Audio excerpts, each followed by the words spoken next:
Mengawali pandangan umum fraksi PD Perjuangan DPRD Kabupaten Badung ini, kami mengajak segenap hadirin untuk senantiasa memohon Asung Kertowaro Nugraho kehadapan Ida Sang Yang Widiwaso, Tuhan Yang Maha Esa, agar kita selalu berada dalam lindungannya.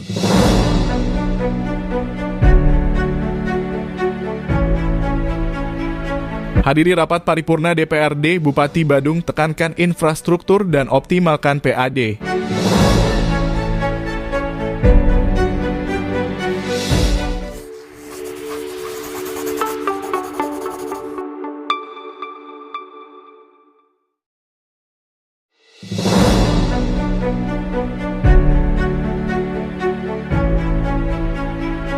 Bupati Badung Iwayan Adi Arnawa menghadiri rapat paripurna masa persidangan ketiga DPRD Badung yang digelar di ruang sidang utama Gosana kantor DPRD Badung pada Senin 28 Juli 2025. Agenda rapat kali ini meliputi penyampaian pandangan umum fraksi-fraksi terhadap dua rancangan peraturan daerah, yakni Raperda tentang rencana pembangunan jangka menengah daerah semesta berencana Kabupaten Badung tahun 2025-2029 serta Raperda tentang perubahan atas Perda nomor 7 tahun 2023 tentang pajak daerah dan retribusi daerah. Selain itu juga disampaikan pandangan fraksi-fraksi terhadap perubahan kebijakan umum APBD serta perubahan prioritas dan plafon anggaran sementara atau PPAS tahun anggaran 2025. Bupati Adi Arnawa menjelaskan bahwa pembangunan infrastruktur menjadi tulang punggung dalam mewujudkan pariwisata berkualitas yang berlandaskan nilai-nilai Nangun Satkerki Loka Bali. Ini kan saya selaku Bupati mendengarkan pemandangan umum atas penjelasan yang kami sampaikan. Ada 3 ranperda menyangkut masalah RPJMD Semesta Berencana 2025-2029, termasuk juga RPJM terkait dengan perubahan atas Perda 7 tahun 2023 tentang pajak daerah dan retribusi daerah. Yang terakhir adalah terkait dengan perubahan kebijakan umum anggaran dan termasuk juga perubahan prioritas plafon anggaran sementara untuk APBD perubahan 2025 ini.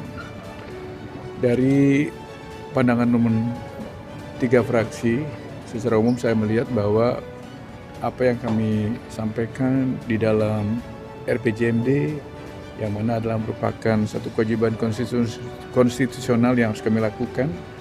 Dan kelihatannya dari apa yang disampaikan itu semua fraksi melihat bahwa itu bisa menjawab terhadap pembangunan 5 tahun ke depan ini. Dan yang paling prinsip yang saya lihat dari pemandangan umum itu adalah semua menekankan kepada sektor infrastruktur.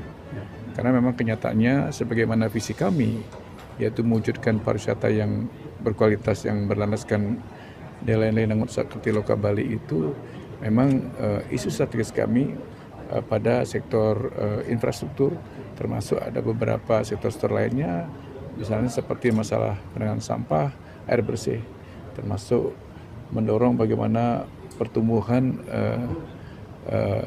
ekonomi baru di daerah-daerah yang memang kita akan dorong dalam rangka pemerataan ekonomi di Badung ini.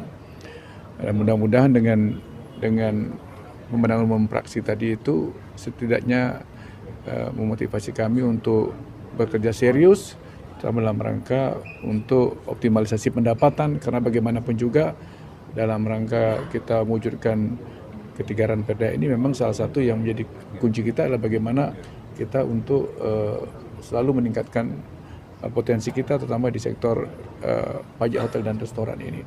Dan memang kalau kita melihat bahwa langkah-langkah yang kami lakukan sebagaimana tertuang dalam RPJMD, termasuk perubahan atas Perda 7, termasuk juga KUA dan PPAS ini, saya kira ini tujuannya adalah bagaimana kita mendapatkan pendapat yang sebanyak-banyak dalam rangka untuk kesejahteraan masyarakat Badung ini. Pak Bupati, yang satu saja terkait saran untuk mendapatkan tambahan pendapatan daerah dari parkir pesawat, Pak. Apa itu berpeluang, terus apa yang akan dilakukan, Pak Bupati? Ya, memang salah satunya ada masukan dari salah satu fraksi yang mendorong kita untuk mendapatkan potensi dari pajak parkir pesawat di bandara. Tentu hal ini harus kami koordinasikan dulu dengan pihak Angkasa Pura. Pertama dari segi kewenangannya, regulasinya, kan itu tidak serta-merta bahwa melihat potensi, tetapi apakah kita memiliki kewenangan untuk itu kan itu. Tapi kalau memang ada seperti itu, tentu kita akan coba manfaatkan dengan baik, terutama dalam rangka untuk peningkatan PAD kita, karena potensi untuk parkir pesawat ini kan sangat besar sekali, sangat tinggi sekali untuk di Bandara Ngurah Rai ini. Karena kita lihat Ngurah Rai ini kan salah satu bandara yang memang menjadi pokok di samping Bandara Jakarta ya ini yang oleh Angkasa Pura ini. Nah, tapi kita akan coba koordinasikan. Mudah-mudahan memang kewenangan untuk itu ada itu. Selain Pantai Dingin katanya Balangan sudah didata Pak. Ya, saya kira kan semua di wilayah Badung ini pasti kita akan melakukan pendataan gitu loh. Dan itu pun dilakukan bukan hanya karena kita pembongkaran Pantai Dingin, tapi kan itu memang sudah dilakukan secara rutin oleh perangkat daerah terkait dalam hal ini, apakah dari Satpol PP termasuk PUPR itu kita akan lakukan terus, tidak harus menunggu karena pasca pembongkaran Dingin ini gitu. Pak Bupati, ada antisipasi dari Pemkab Badung soal potensi beralihnya wisatawan Thailand ke Bali khususnya Badungnya. Geopolitik regional sekarang ini Asia ini. Saya melihat memang kalau kita bicara short term memang kelihatannya ada potensi ya, karena bagaimanapun juga kita tahu bahwa Thailand adalah salah satu kompetitor pariwisata kita dengan Bali ini. Dengan adanya kita tidak berharap seperti itulah, tapi dengan kondisi seperti itu mungkin saja akan berdampak kepada tingkat kunjungan. Ada satu pilihan yang mungkin akan dilakukan oleh wisatawan. Setelah tidak ada Thailand, mungkin merasa di Thailand tidak nyaman, mungkin saja pilihan pertama adalah Bali.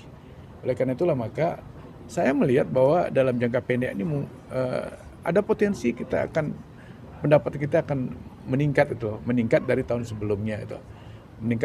Mudah-mudahan sesuai dengan target kita gitu, atau bila perlu melebihi target kan gitu.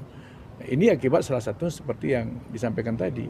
Ada satu kondisi geopolitik yang memang antara dua negara tadi itu, Kamboja dengan Thailand ini. Dan kebetulan Thailand ini adalah salah satu kompetitor pariwisata kita. Tetapi long termnya tentu ini juga nggak bagus gitu loh. Karena bagaimanapun juga kalau ini tetap dibiarkan seperti itu, ini akan berdampak. Tapi untuk short term yang dalam melihat potensi orang-orang yang ingin menikmati liburan, mungkin ya pilihan di luar Thailand ya pasti Bali gitu. Antisipasi soal kemacetannya Pak mungkin? Oh ya, kalau bertambahnya atau keimigrasian mungkin. Ya memang konsekuensi ya memang mau tidak mau terkait dengan layani memang harus kita tingkatkan kan gitu. Karena bagaimanapun juga di satu sisi kita mengharapkan kunjungan wisatawan yang begitu masif ya, tentu layani kita juga harus ditingkatkan lagi, baik di bandara dalam hal ini keimigrasian kita juga kan itu. Ya memang dampak juga terhadap carrying capacity kita juga di Badung ini. Ya artinya tadi ada saran saya lihat bagus bahwa salah satu upaya kita untuk mengatasi kemacetan ini ya rekayasa lalu lintas. Memang kita sudah pikirkan menuju itu. Hanya sekarang kan dalam rangka rekayasa lalu lintas ini kan perlu dibutuhkan solusi juga jalan. Maka kalau udah ada jalan ini terbangun, pasti kita akan melakukan rekayasa lalu lintas nanti. Ada beberapa ruas jalan yang tadinya mungkin dua arah ya bisa satu arah saya lakukan, atau bisa, dan yang paling penting sekarang saya melihat bahwa ya mohon maaf ya, yang indikator yang jelas sekali adalah sering macet ada di jalan bypass dia. Bypass kan macet. Ternyata salah satu kontribusi daripada kemacetan itu di samping jumlah kendaraan yang begitu masif juga adalah banyaknya U-turn ini. U-turn di sepanjang jalan bypass. Ini mungkin kita akan evaluasi juga. Dan saya sudah perintahkan Pak Kadishub untuk segera melakukan rapat lalu lintas namanya dengan melibatkan instansi terkait untuk mengkaji lagi keberadaan U-turn ini. Jangan sampai nanti malah U-turn ini menyebabkan gerakan daripada mobilitas di jalannya agak terhambat. Sekian dan terima kasih. Om Santi Santi Santi Om. Assalamualaikum warahmatullahi